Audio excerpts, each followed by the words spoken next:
everyone. It's a Wrap with Rap. I am your host, Ron Rappaport. This podcast features people who have overcome life's challenges and adversities, people who can inspire and motivate, and people who can educate us on an assortment of topics. My guest today is Dale Wallace from Manchester, England, who is an advanced level 3 personal trainer as well as a corrective exercise specialist, weight loss specialist, and group personal trainer specialist. Dale works with people approaching 30 and beyond who need to break their weight loss plateau and skyrocket their energy and confidence. Dale also hosts his own podcast called the Do the Work Podcast. Welcome, Dale, to the podcast. Thank you, Rap. It's a pleasure to be on. Much appreciated, and thank you very much for that awesome introduction as well. Our pleasure. Dale, what motivated you to become a personal trainer?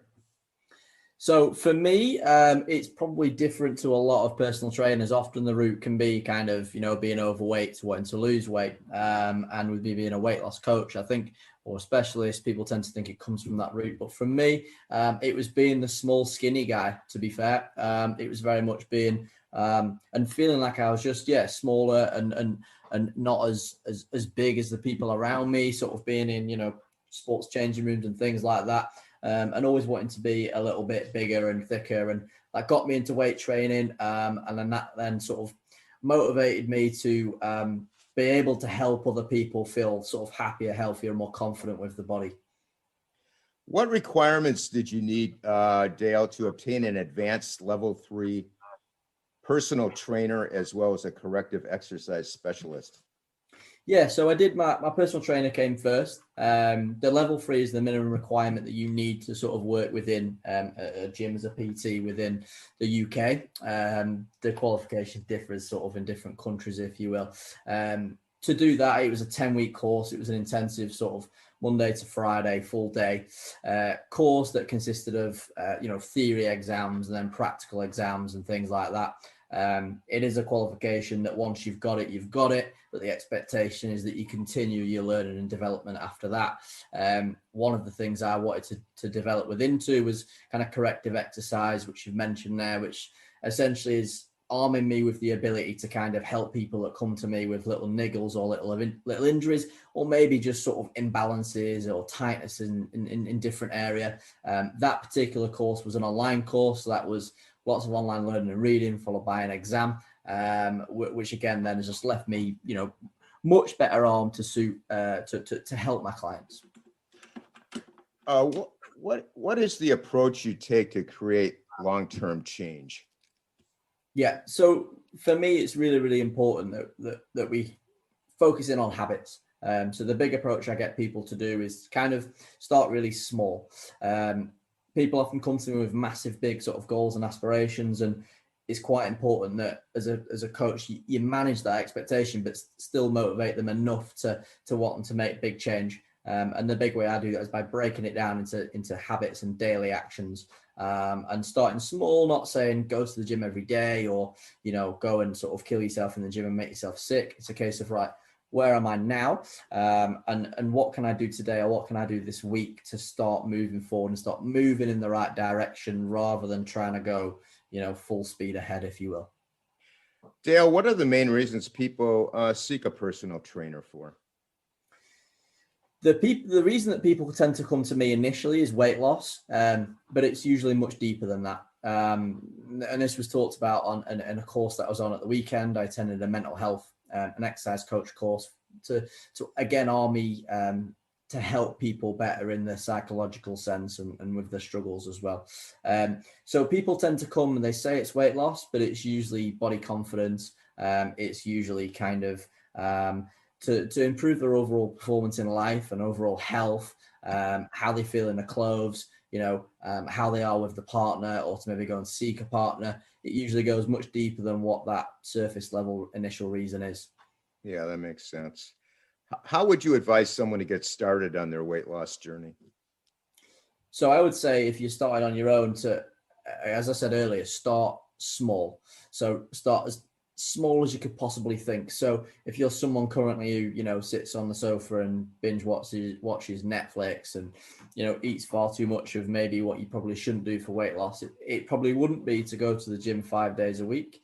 It probably wouldn't even be to go to the gym. It might be to say, why don't you commit to going for a walk every day for 15 or 20 minutes? Obviously, it depends on the person and where they're at, and we've got to meet them where they're at. But I would start as small as possible. I know you mentioned you wanted to ask me on nutrition later, but I would just begin by making small changes rather than trying to change everything at once. You hear about sort of yo-yo dieters and stuff like that. That comes from trying to do everything and go all in, and then probably taking 2 steps back, 1 step forward and 2 steps back. Right. So commit to something that you can do and you can achieve, but that just takes you slightly out of your comfort zone. How do you keep your clients motivated? For me, it's regular goal setting. So I have a meeting with my clients as a group every quarter, literally with the quarters of the year, so Q1, 2, 3, and 4. At the beginning of that, we set some goals for that quarter. That will often be a breakdown of someone's long-term goal, but we break it down into a much smaller chunk so that it seems achievable. It stretches them enough for it to be challenging and motivating, but so that it seems achievable. They set those goals, they send them over to me, I hold them accountable to them goals, but often they share it with the community as well. I find that being inside a community of other like-minded people really motivates people and inspires people, but then supports them at the same time when they're struggling a little bit. Where do most people go wrong, Dale, in trying to lose weight? Yeah, so touched on it earlier, I would say, with regards to that. So for me, I think they try to do too much too soon, and they expect too much too soon. So someone thinks they might start a diet and I need to lose 10 pounds in a week. They usually start too late. Maybe the wedding's next month or maybe the holiday's next month, and they try and do it and cram it all in. And then they might achieve a little bit and feel a little bit better, but they go back to the normal habits after. So it's going back to those habits again. It's going back to starting small again. And it's, yes, commit to it, and yes, make a good effort to it, but don't set expectations that you can't stick to. So set something that's better than where you are now and that moves you in the right direction, but doesn't take you so far out of your sort of current lifestyle that you can't stick to it long term. So Dale, tell us how you help people approach their nutrition and nutrition is a big part of this, I'm sure. Yeah. So nutrition is it gets complicated with regards to weight loss, and often it doesn't need to be overcomplicated. The most important thing to achieve weight loss is that you're in a calorie deficit, which means essentially you're expending more calories than you're taking in through food and drink. There are a lot of systems, and they're probably similar sort of diet clubs and particular diets that people say you should follow. And there's a lot of information bias in a sense of people pushing their beliefs on everyone else, when the best thing that you can do with your nutrition is focus on eating probably less processed foods than what you are now. Right. Probably creating more of a plan and a structure on what you're going to have. My recommendation to clients is that because in most cases they need to, they increase the protein intake. I would like to take a few moments out of the podcast to tell you about one of our guests, Lisa Lilly, who is an attorney, adjunct professor of law, podcaster, and renowned writer of detective mysteries and supernatural thrillers featuring smart female protagonists. All her work, such as her fiction and nonfiction books, her podcast, Buffy and the Art of Story, can be seen on her website, www.lisalilly.com. Her nonfiction book, Happiness, Anxiety, and Writing, Using Your Creativity to Live a Calmer, Happier Life, shares ways for creative people to use their imagination and writing skills to create a calmer, happier life. A vivid imagination can help you tell compelling stories, but it can also cause anxiety. Reading this book, Happiness, Anxiety, and Writing, you will learn techniques to derail anxious thoughts you otherwise repeat, ways to talk to yourself and others that promote calm rather than reinforce worry. There are specific, targeted exercises to direct your creative mind and imagination in a positive way, how and when to write and rewrite the best parts of your life for greater happiness and more. Reading this comprehensive guide, you will learn how to rewrite your thought processes when they do nothing to serve your well being, but you will discover how to completely shift the inner workings of your mind and, in turn, your thoughts and behaviors. You will explore how you can find solutions to overcoming obstacles, stop overthinking and taking action, and setting goals that inspire you to succeed, not cause you to quit, and so much more. This is not a quick fix positive thinking guide, but a step by step manual with exercises at the end of each chapter to transform your mindset to one of optimism and peacefulness. Part memoir, part how to. Happiness, Anxiety, and Writing explains clear, simple steps to lower stress, solve problems, and increase happiness. It includes examples from Lisa's own journey from being gripped by anxiety to a more relaxed, healthier life.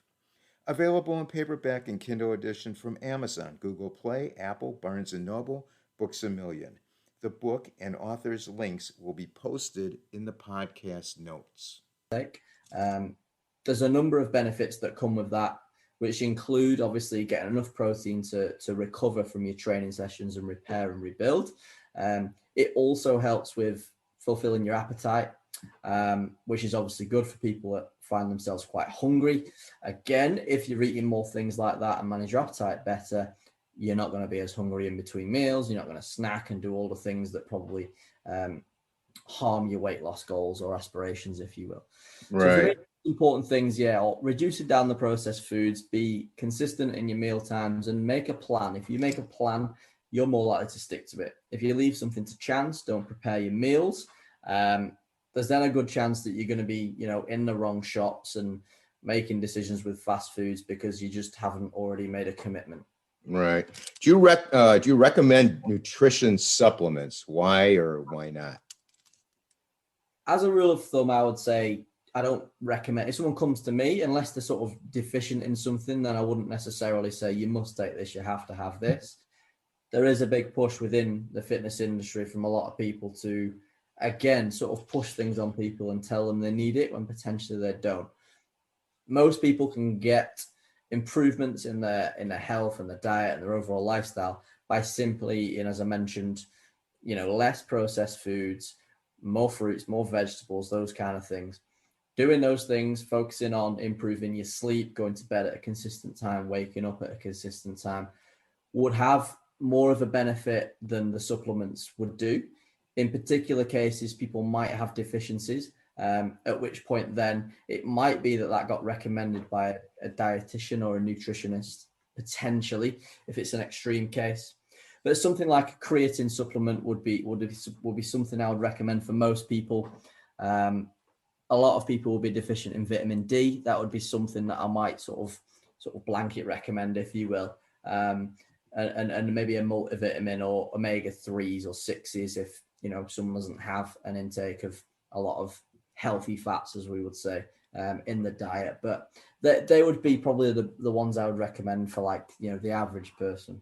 Yeah, creatine, supplement, vitamin D, omega. Yeah. Yeah, okay.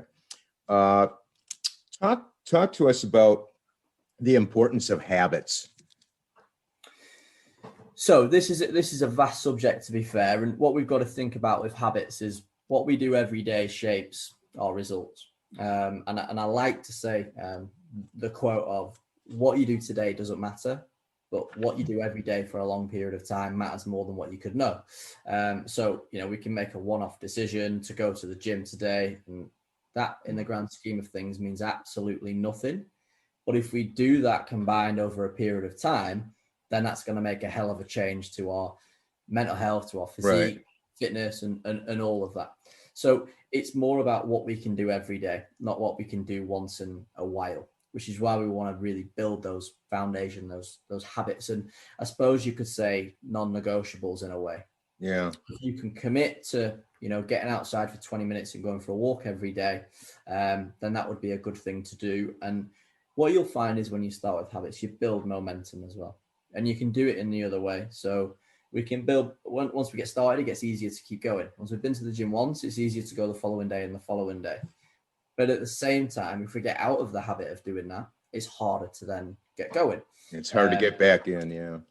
Absolutely. And it happens the same with diet. Once you get moving and eating, you go shopping and you get, as you would say, your groceries or your food in, it's easier to then have the meals, and it builds on itself. But once you start, I'll have a takeaway tonight or what have you, you then get on that slippery slope, so to speak, of then also creating a bad habit, if that makes sense. Or maybe a nicer term might be a habit that's not congruent with your goals. So it's good to recognize that there are habits that are congruent to your goals and the habits that aren't. We want to focus more on the ones that are. The only other thing I would touch on there is it's very difficult to just stop doing something.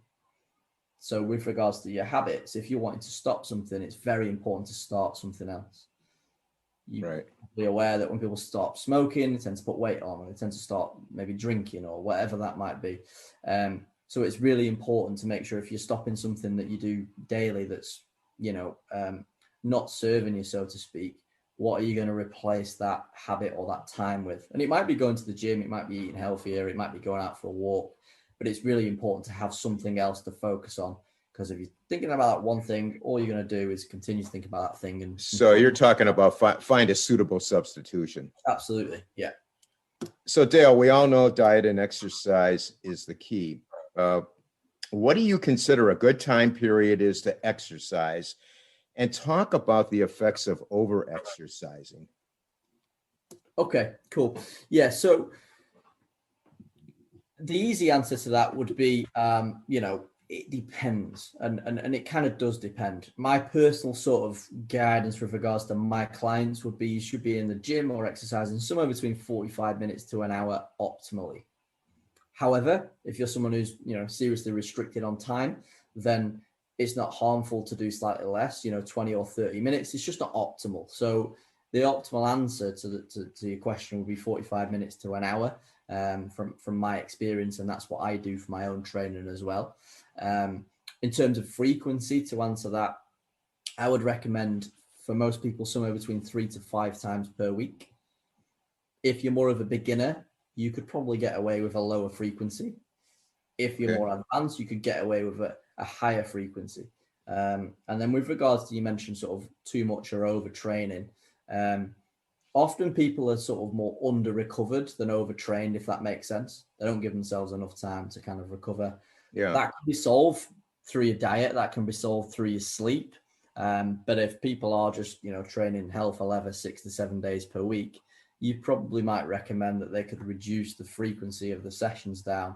They might be able to maintain the intensity, but it very much depends on the goal as well. And what we would say is the training age of the person. So how long they've been training. But yeah, as a rule of thumb, 3 to 5 times per week and 45 minutes to maybe 60 minutes.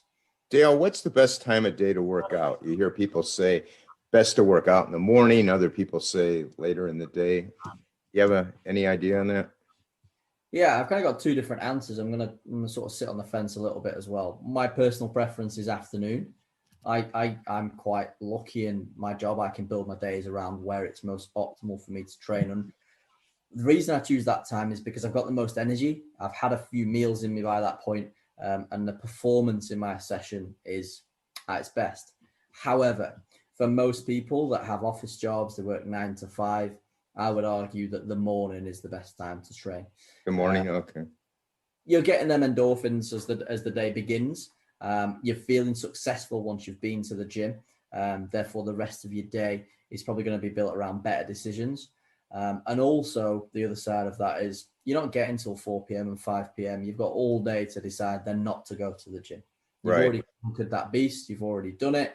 And you're feeling successful for the day ahead. You can go home with the kids, with the family, whatever that might be. And you're also probably not in a packed gym in the evening at peak time. So, yeah, I would say at the time at which you think you will train optimally in terms of performance. But if you don't have the opportunity to do that, for example, during the day, the middle of the day, then I would say the morning's the best time. Now, for those of us who cannot do weight resistance training for whatever reasons, what other aerobic exercises do you recommend? And can they get by with just doing cardio? Yeah, so again, it depends on the goal. I would always try and, if I can, get some form of resistance training in someone's program. And that doesn't mean it has to begin with weights. It could be some basic body weight movements. If someone's really struggling, it could be simple as standing up or sitting down from a chair, for example, to sort of mimic, for example, what would be a squat. So there are always movements that you can kind of do to lower the load and the intensity. You can use things like resistance bands and stuff like that. I would try and get some resistance training in there. Again, it would depend on what the issue was with the person. That being said, cardio is still very, very effective. If someone is struggling to deal with any level of load or intensity or impact, something like swimming or walking, something as simple as that can be great. We want to essentially take our muscles and our joints through as much of a range of motion as we can. We want to avoid being as sedentary as we can for as long as possible, if that makes sense. So if someone sits down all day, my recommendation wouldn't be to go and cycle, for example, and sit down on a bike. Right. It would be maybe to get in the pool or go for a walk, and probably get outside ideally.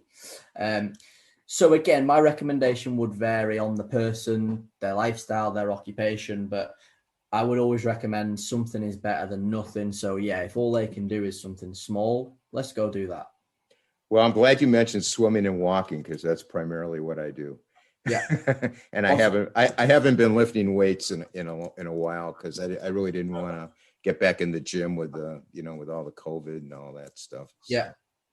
I think there's people that they'll still feel like that. I don't think the gyms yet are back to, certainly my gym's not quite back to as busy as it was pre-COVID. There's still a lot of sort of, anxiety, I suppose, around it, which is understandable. Yeah. How do you handle clients who complain of chronic pain that keeps them from working out? Yeah, so again, it depends on the sort of the locality of the pain and I suppose where it's originated from. So I find that a lot of people that come to me who struggle with maybe back pain or tightness in the hamstrings and in the hips and things like that, that can often come from how they've spent most of their life, which is often where I am now, sat down in front of a laptop or a computer. So the most important thing that these people can do, as I touched on before, and as I just said to yourself then, is get moving, even if it's just a case of walking or swimming. We want to take joints through full ranges of motion. Often things like stretching and foam rolling can be recommended. That's not going to do any harm as such, but it's maybe not the most optimal thing to do. We're designed to move as much as we can. So I would recommend for those people to just start by moving, even if it's small little movements, like if they're housebound, for example. Can you walk up and down the stairs a few times? Can we get the heart rate, not racing as such, but elevated a little bit? Can we get those joints moving, hips, knees, etc.? And whilst we do that, we get the blood flow there. And when we do that, then we can kind of take out some of the tension that's built up in those muscles that often can cause that chronic pain. However, if it's something that stems from a particular injury, that would be obviously specific to what that is. Right. So explain to us the importance of discipline and motivation. And tell us how your methods differ from other personal trainers. Yeah. So discipline and motivation, I suppose, two separate entities. Motivation for me will, or for anyone in that matter, how I see it, motivation comes and goes, and we can't necessarily rely upon always feeling motivated. The way I describe this to my clients is it's kind of like a little cycle, if you will. And the only way to really trigger true motivation is to get results. But what people tend to do is they wait for the motivation to arrive before they start doing something. So I like to remind people that the most important thing you can do is take an action regardless of how you feel. As a result of taking action consistently, you will start to see results. And as a result of you seeing those results, you're then going to start to feel motivated. That will then inspire you to continue to take action. But it starts with taking action, because motivation can come and go. You'll probably know yourself. Some days you feel motivated to go out and do your swim or do your walk, and some days you don't. But what you'll always feel once you have done it, if you've done it when you didn't feel good for it, is that you remember the feeling that you had after. And it's really important to do that for sure. And then the discipline is, I suppose, having that strong mindset that you're going to do it anyway. You're going to do it regardless of how you feel, because you know that at the end of that, that's going to spark some feel good hormones, if you will, and it's going to spark a little bit of motivation to do it again. So it's important to remember that the discipline has got to kind of overpower that motivation. And if we look at the top performers in fields, whether it's business or sports or whatever that might be, they are incredibly disciplined, and they don't always feel like, the swimmers don't always feel like getting in the pool every day for hours on end, or, footballers going to training or what have you. But they do it because they know the end result is worthwhile and what they're seeking. What kind of success rate do you have with your methods? So everyone that implements what I give them will get results in some capacity. What's important to remember that everyone's different. So everyone will achieve results at different rates. No one size sort of approach can spit out the same result for everyone, if that makes sense. So if me and you was to complete the same program, eat the same things and move the same amount, for example, we would get different results based on our age, based on our genetics, all of those things. So it's very difficult to kind of give you a definitive answer. What I would say is males within sort of 3 months tend to lose between 15 and 30 pounds if we attribute it to weight loss. And then females somewhere between 12 and 15, 12 and maybe 20 pounds, sort of real top performers. But again, people that come in that are substantially heavier have a little bit of a benefit of the people that come in smaller. So using weight loss isn't always a good example, but what people get, and for me, the most important thing that they come out with is that they come out with a newfound confidence. And that can often link over to other areas of their life. So I've had clients come to me before and sort of feel undervalued at work, have a conversation around confidence, start to go to the gym, start to feel better, start to look better in the mirror in their eyes, ask for a pay rise and get a pay rise, and suddenly realize that they're worth way more than what they thought they were initially. So it's things like that that are hard to measure, that actually are better to hear as a coach than a number on the scales dropping. I'm just curious, Dale, what age people arrange in your client membership? Do you see mostly young people or just a variety of people? Yeah, so naturally I see, I'm 30 years old. I don't tend to attract many young people relative to me. So for me, it's people sort of approaching 30 and then beyond that. My oldest client is 69. So there is quite a wide range after that. But I don't really have any sort of, 20-year-olds, 22-year-olds. There are coaches in my gym that attract that kind of client. But I've sort of naturally sort of magnetized people sort of similar age to me. And then beyond which, for me, obviously, I'm happy with, as you do that, you harness your skills in helping those people. It's important to recognize the kind of person that you sort of attracts, that you can help them best. Now, talk to us about getting fixated or hung up on scale weight once we reach our goal. So, for example, we reach our goal and then we're exercising and we get on the scale and, we're up 2 or 3 pounds. Is that something to be concerned about? Can you talk about that a little? Everyone's got a different way of dealing with the scales. Some people react quite positively, some people react quite negatively. So for some people, potentially weighing themselves isn't a good idea. For people who get really, as you say, hooked in on the scales and react really emotionally to those daily fluctuations or even weekly fluctuations, and especially females with the menstrual cycle, that can play a huge part in weight fluctuating. And although females experience this every month, they often don't really understand. There's no disrespect, but most people don't understand those fluctuations happen and why. And a lot of it is just retaining fluid during different parts of the cycle. And some females can fluctuate, up to sort of 6-7 pounds, like, 3 kilos or however you want to sort of frame that, 3.5 kilos.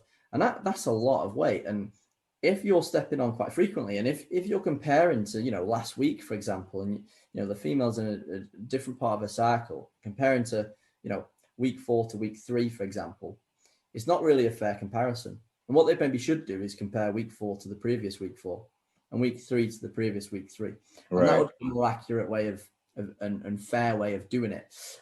For a male, it's a little bit different. So week to week, you can be fairly consistent with where you are. Our hormones don't fluctuate as much. But daily fluctuations can be, food volume, as I say, water retention.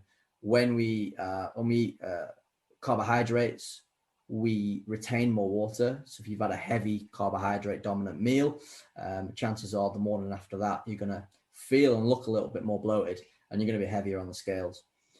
I can attest to that, Dale. After eating that bread last night. Yeah. Yeah, absolutely. That isn't necessarily bad. And an easy way to think about the scales is large fluctuations overnight aren't body fat, but fluctuations over time is probably body fat. Yeah. And that's the best way to think about it. But if you're someone who reacts emotionally to the scales, if you're still after the education of understanding the fluctuations, struggle to deal with it, there's other methods you can use. If it's fat loss or body composition you're aiming for, then taking photos and comparing a photo, 4 weekly or 8 weekly could work. And then also taking circumference measurements as well is a good way of doing it. But even then, you want to be taking into account the specific time that you're doing it and keeping it consistent. Because again, bloat and things like that can distort those results. Dale, what traits do your successful clients have? What do they all have in common? I would say the biggest thing is just a winning mindset, a strong mindset to turn up anyway.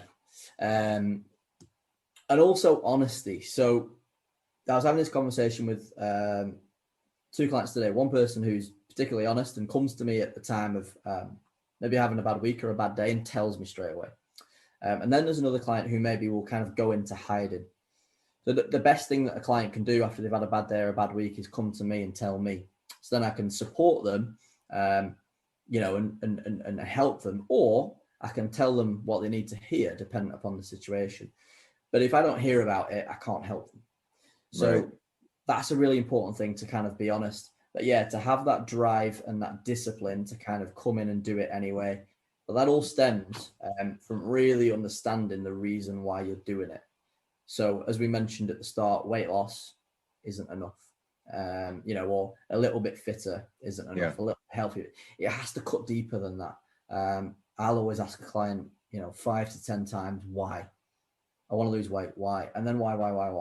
To try and get to the crux of the real reason why that is. Because when you know and understand that, you can use that and kind of leverage that to get into that cycle of action, results, motivation. Oh, that's great that you're doing that and delving that deep into it. Dale, explain to us about, and I believe you do this, it's called online coaching. Who is it aimed at and how is it made up? Eyeline coaching, did you say? Online, yeah. Oh, online. Sorry. Yeah. Online. My accent. No problem. Yes. So yes, do online coaching. Online coaching is something that's probably it's been there for a good while now, but it's sort of grown exponentially since COVID, I think, pretty much when people haven't had access to gyms. So I offer both face-to-face and online. Face-to-face is your standard personal training session where you will come in, meet your PT at the gym, they'll take you through the session, and then you will leave, and you'll probably see them maybe a couple of times a week, for example, in most cases. Online coaching is a little bit different. Online coaching, you don't see a trainer in the gym. You go in the gym on your own, and you have a set program that you will follow. Online coaching is a lot more empowering because what's really important for someone when they encounter coaching is that they're not always going to need you, so that they're going to be able to go off and do it on their own. And the best way sometimes to do that is to go in at the deep end and do that. But often when you don't have the guidance, you don't know where to start, what to do, it can be daunting in the gym. So online coaching provides everything that you need with regards to what to do in the gym. You're shown how, in my case, how to do it with regards to videos. You'll be given exact sets, reps, weights, and what to do, rest periods, all of that for every session that you do. there'd be a nutrition strategy or a diet strategy for that individual person based on their likes, dislikes, what I think is right for them in terms of, as I say, their sort of lifestyle or occupation, all that kind of stuff. And also then there's regular check-ins. So each week they would check in with me via a form that they fill in, and then they get feedback from me every week via video, or if they need a call like we're having now on Zoom, then we'll have that call and sort of quash any problems, so to speak, or if there's roadblocks coming up in the future, then we'll put a plan together for that together. So it's basically a bulletproof plan that they just need to go away and implement. And then they've got the accountability from me to sort of hold them accountable to what they said they were going to do, essentially. So do you have clients throughout, obviously throughout the UK, but do you have clients worldwide? For me at the minute, it's just UK. I have worked with someone from Australia, which was kind of cool, to be fair. The time difference made it sometimes challenging to arrange calls and stuff, but we made it work, like morning and evening or evening and morning. So yeah, mainly UK, but it is available worldwide. Okay, so anybody in our audience who wants to get a hold of you, they can get a hold of you, right? Absolutely. Dale, what would be your main takeaway message today for people thinking about losing weight and hiring a personal trainer? The first thing I'd say is don't wait on reaching out to someone. People will sit and wait on things for a hell of a long time. And often when people contact me, they'll say, I've been thinking about it for so long, or I've been putting it off for so long. We talked about momentum earlier and the importance of just taking action and doing something. So it would be act on it straight away. I would be, making sure that the person that you're contacting is right for you. Have a look at their content, have a look at the previous work if they've kind of displayed that, and have a look who they work with.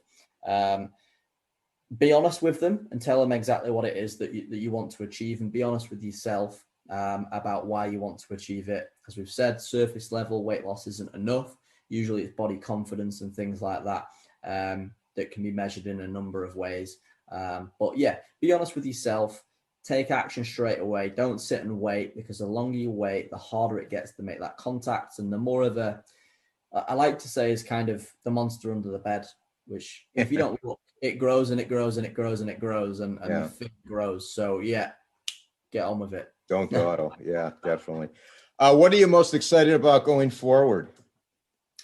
For me, I have just attended a mental health course at the weekend, and I feel much more prepared now to support my current clients with their mental health and also new clients that come to me in the future. So at this moment in time, when you ask me that question, I can't wait to present that sort of new information to my clients and to sort of instill that as my kind of message going forward, that it's not just about weight loss. It's essentially all about how we feel. And I kind of want to be part of the movement that helps people feel better. Dale, how can people contact you? So if you want to check out my podcast, as you mentioned earlier, kindly, it's the Do the Work podcast. If you search that on Spotify, Apple, any of the major platforms, you can find me on there. On social media, you'll find me at The Do the Work Coach, or all one word, at The Do the Work Coach. They're the main sources. I have a website, which is www.dotheworkcoach.com. They'd be the main platforms to find me. Okay, I will list that contact information in the podcast notes. And Dale, I want to thank you for all the great information and for being such a dedicated person trying to help people get healthier, motivated, and inspired. Your comments and suggestions to improve the podcast are always welcome. Our website is www.itsawrapwithrap.com. We're on Facebook. It's a Wrap with Rap. Email itsawrapwithrap@gmail.com. Thanks everyone for listening. Stay safe. And for now, it's a wrap.